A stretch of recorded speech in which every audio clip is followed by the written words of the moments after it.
Menino, para de atormentar sua mãe, senão quando você crescer, você vai casar com uma negrinha. Xiii, a coisa ficou preta. E aquela ali, não me engana não, ela tem o pé na cozinha. Nossa, que cabelo ruim. Mas aquela preta é bonita, hein? Tem até os traços finos. Esse serviço aqui é serviço de preto. Confesso que fiquei com uma inveja branca de você. Se nenhuma dessas afirmações que citei não te causou nenhum desconforto, infelizmente o preconceito racial já se naturalizou em sua vida. Já faz parte do seu dia a dia. E você deve, provavelmente, emitir outras afirmativas nesse sentido. O vídeo de hoje é um convite para juntos vermos de onde vem essa estruturação do nosso preconceito racial, para assim podermos superar essa nossa atitude tão segregadora, desrespeitosa em relação ao negro. Mas antes de continuarmos o vídeo, peço que se inscreva no canal, ative o sininho, curta o vídeo e compartilhe. Vamos fazer com que o Mediar chegue às mais pessoas. Conto com vocês. Bora lá?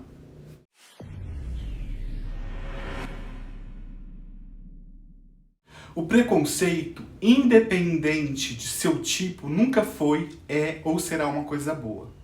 Mas a interpretação do preconceito nos ajuda a entender melhor como formamos o nosso preconceito. O objetivo é que, com esse entendimento, possamos agir diferente. O sociólogo brasileiro Horaci Nogueira, em um estudo muito interessante, estabeleceu um quadro comparativo entre as relações raciais existentes no Brasil e nos Estados Unidos, afirmando que o preconceito no Brasil é um preconceito de marca e o preconceito nos Estados Unidos é um preconceito de origem. Pois bem, então qual é a diferença? No Brasil, sendo o preconceito de marca, o nosso preconceito em relação ao negro parte sempre da sua aparência, dos seus traços físicos, de sua fisionomia, dos seus gestos, da sua cor de pele.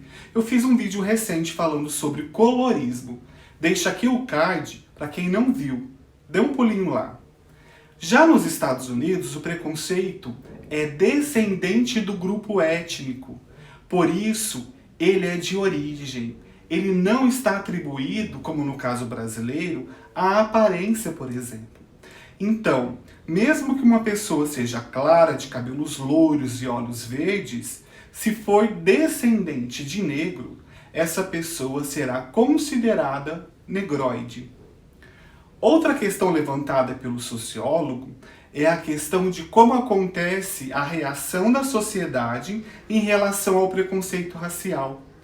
E a diferença novamente aparece entre os países.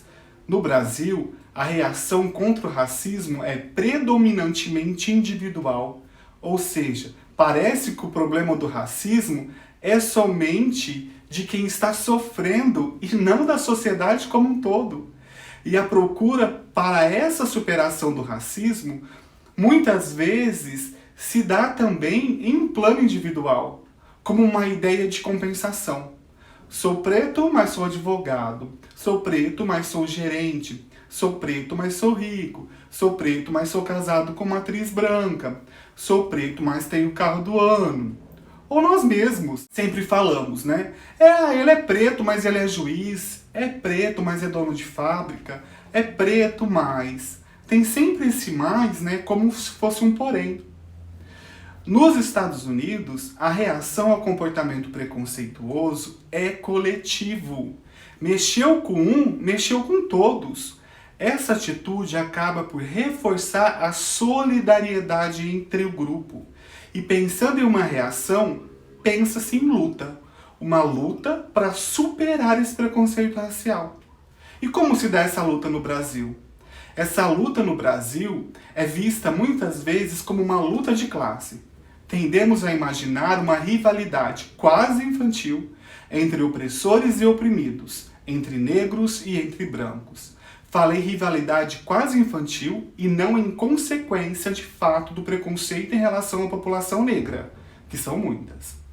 Por isso, se acha de maneira muito simples quando falamos em superação do preconceito racial, que nós tendemos a impor à sociedade que todas as pessoas sejam negras, ou que ser branco é algo errado, que estamos disputando espaços de poder, quando na real o que se quer é simplesmente os mesmos direitos, pois na prática os direitos não são os mesmos para o branco e para o preto.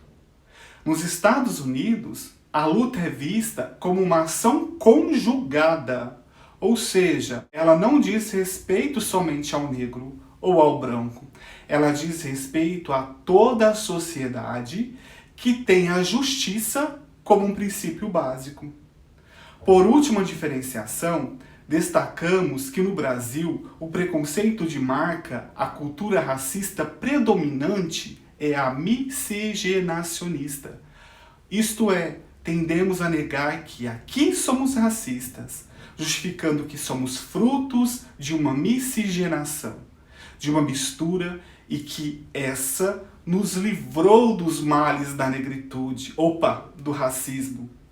Nos Estados Unidos, a cultura racista predominante é a segregacionista, ou seja, realiza de fato a diferenciação entre os pretos e brancos, entre as etnias.